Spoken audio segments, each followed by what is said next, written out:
Hello friends, कैसे हो? अपन ने welcome to path to iron. अपन ने जैसे पिछली क्लास में देखा था लेवल ऑफ स्ट्रक्चरल कॉम्प्लेक्सिटी। आज चैप्टर फर्स्ट का अपन जो नेक्स्ट टॉपिक है वो है सर्वाइवल नीड ऑफ बॉडी। वो है सर्वाइवल नीड ऑफ बॉडी। इस टॉपिक का मतलब है, इस पे भी एक बार शॉर्ट नोट्स आ सकता है, तो इसको भी अपन देख लेते हैं 5 मिनट में। इस टॉपिक का मतलब ये है, टॉपिक ये बताना चाहता है बुक में कि जो अपनी बॉडी में डिफरेंट डिफरेंट सिस्टम है वो किस तरह काम करते हैं, बेसिकली क्या क्या काम करते हैं अपनी बॉडी को, पूरे सिस्टम में मेनली क्या क्या काम कंडक्ट करते हैं। तो मेनली बताया गया है कि अपनी बॉडी में मेनली 3 काम होते हैं। क्या होते हैं? मेनली 3 काम होते हैं अपनी ह्यूमन बॉडी में। ठीक है, अपनी ह्यूमन बॉडी में मेनली 3 काम होते हैं। सॉरी, अपनी बॉडी में मेनली 3 काम होते हैं। एक तो होता है कम्युनिकेशन का, ये तो होता है कम्युनिकेशन का। बेसिकली 3 सर्वाइवल नीड है। एक कम्युनिकेशन है, एक इनटेक एंड एलिमिनेशन की है, इनटेक एंड एलिमिनेशन है, और जो लास्ट है वो है प्रोटेक्शन। तो मेनली अपनी बॉडी को 3 सर्वाइवल नीड की जरूरत होती है, कम्युनिकेशन की, इनटेक एंड एलिमिनेशन की, प्रोटेक्शन की। ये 3 सर्वाइवल नीड होती है। अपन पहली सर्वाइवल नीड को देखते हैं थोड़ा, वो है कम्युनिकेशन।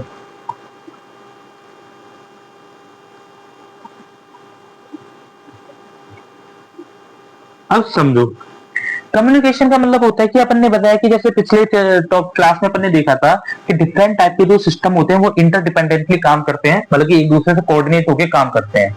तो जो एक दूसरे से कोऑर्डिनेट होते हैं उसी को अपन क्या बोलते हैं? कम्युनिकेशन बोलते हैं, कि कैसे एक दूसरे के काम आते हैं।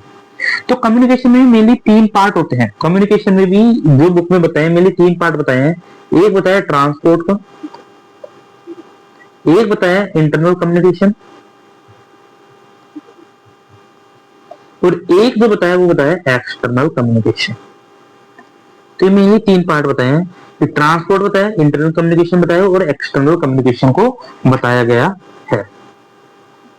अब समझो, सबसे पहले ट्रांसपोर्ट क्या है, इसको समझो कि ट्रांसपोर्ट क्या है। तो ध्यान देना, ट्रांसपोर्ट में 3 सिस्टम आते हैं। ठीक है, जो कि एक मतलब किसी न्यूट्रिएंट को या गैस को एक जगह से दूसरी जगह ट्रांसफर करता है। उसमें 3 सिस्टम हेल्प करते हैं। एक होता है ब्लड सिस्टम, तो ब्लड ही तो एक जगह से दूसरी जगह ऑक्सीजन या न्यूट्रिएंटों को ले जाता है। एक ऑर्गन से दूसरी जगह ऑर्गनों को ले जाना होता है वो ब्लड ही करता है। ठीक है, दूसरा जो ब्लड को सर्कुलेशन कराने में हेल्प करता है वो होता है कार्डियो वेस्कुलर सिस्टम। तो इसको भी अपन पढ़ेंगे इसके बाद में। इन सब सिस्टमों को अपन डिटेल में पढ़ेंगे। कार्डियोवैस्कुलर सिस्टम को ब्लड को पंप करने का काम कौन करता है? हार्ट करता है, वो कार्डियो में पढ़ते हैं। और जो जिनके थ्रू ब्लड है वो सर्कुलेट होता है, वो वेसल्स होते हैं, उनको वेस्कुलर में पढ़ते हैं। इसके बाद होता है लिम्फेटिक सिस्टम। तो लिम्फेटिक सिस्टम भी कहीं ना कहीं ट्रांसपोर्ट का काम करता है। डब्ल्यूबीसी होती है वो ट्रांसपोर्ट होती है, कुछ प्रोटीन्स है वो लिम्फेटिक सिस्टम के द्वारा ही रिजर्व होते हैं अपनी बॉडी में।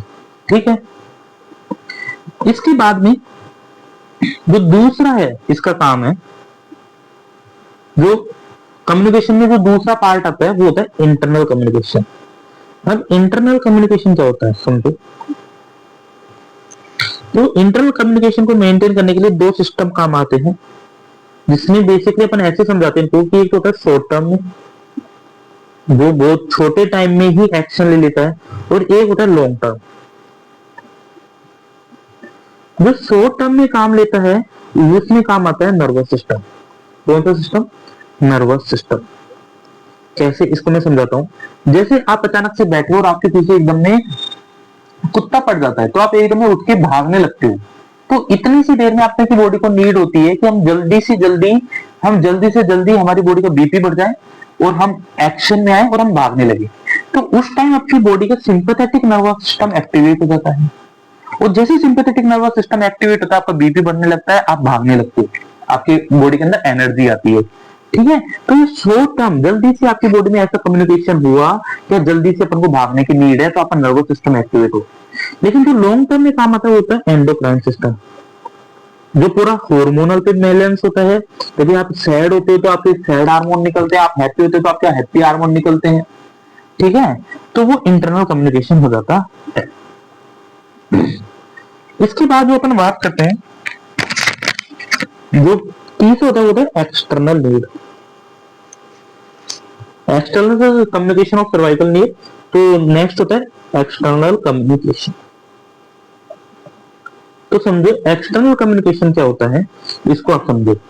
एक्सटर्नल कम्युनिकेशन होता है आपके जो सेंसेस ऑर्गन काम करते हैं, जो आपकी बॉडी के 5 सेंसेस होते हैं, कई लोगों में 6 सेंस हो जाता है, लेकिन मेनली जो 5 सेंसेस होते हैं वो जिस तरीके से काम करते हैं, वो बाहर की चीजों को कम्युनिकेशन कराते हैं, कि अपना जो बाहर के एनवायरमेंट से कम्युनिकेशन कराते हैं वो अपने सेंस ऑर्गन कराते हैं। और मेनली अपनी बॉडी में 5 सेंस ऑर्गन होते हैं। पहला होता है टच, दूसरा होता है टेस्ट, तीसरा होता है स्मेल, चौथा होता है साइट, और जो लास्ट होता है वो होता है हियरिंग।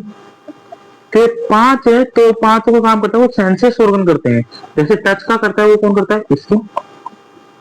टेस्ट का करता है वो कौन करता है, टंग। ठीक है। स्मेल का कौन करता है, नोज। साइट का कौन करता है, आई। और हियरिंग का कौन करता है, ईयर करता है।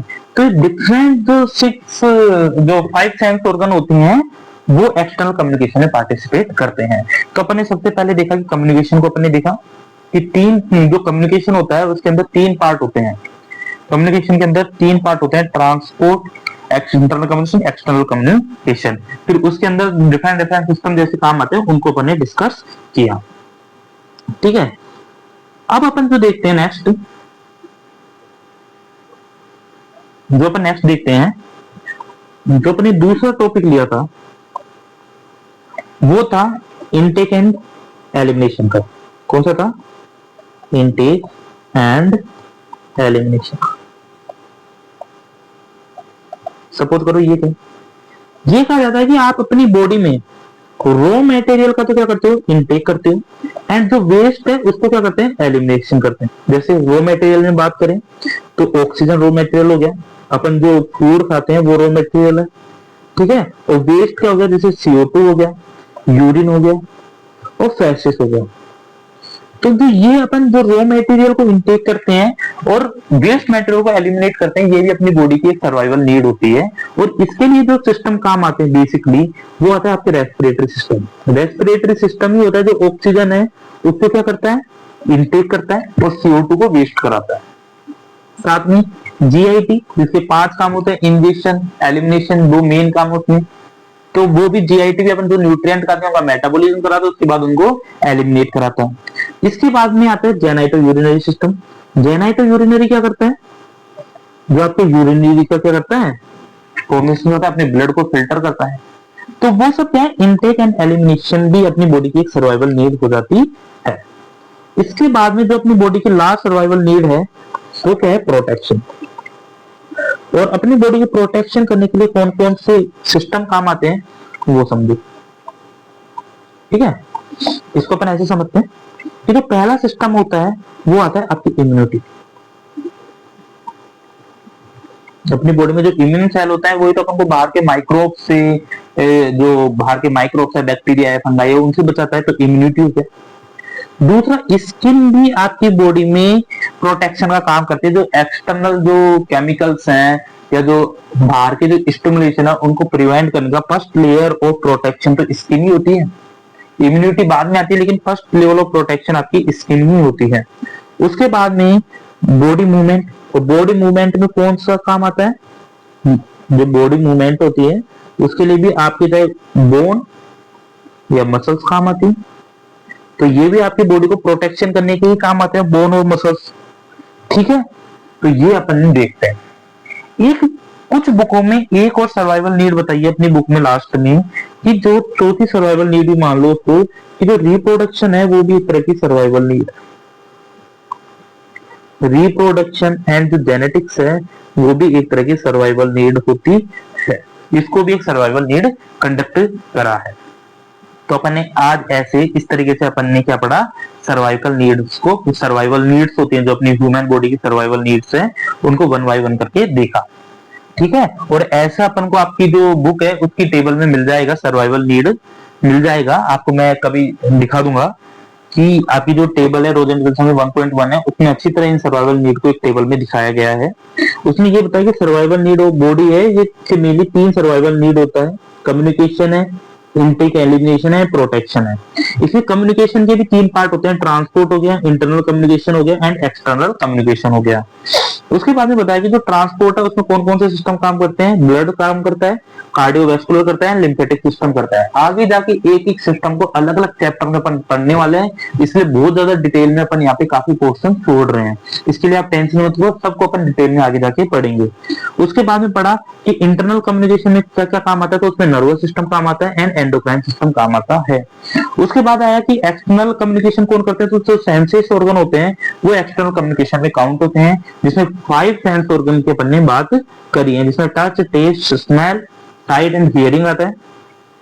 इसके बाद जो नेक्स्ट सर्वाइवल नीड होती है वो आपकी इनटेक एंड एलिमिनेशन है, जिसमें mainly respiratory system, JIT system and generative urinary system काम करता है। इसके बाद आता है प्रोटेक्शन। प्रोटेक्शन में काम करता है immunity, skin and body movement, जिसमें बोन एंड मसल्स आती हैं जब उनको मूवमेंट करा के अपन को प्रोटेक्ट कराती हैं। और रिप्रोडक्शन एंड जेनेटिक्स को भी क्या बताया गया है, बॉडी की सर्वाइवल नीड बताया गया है। ओके।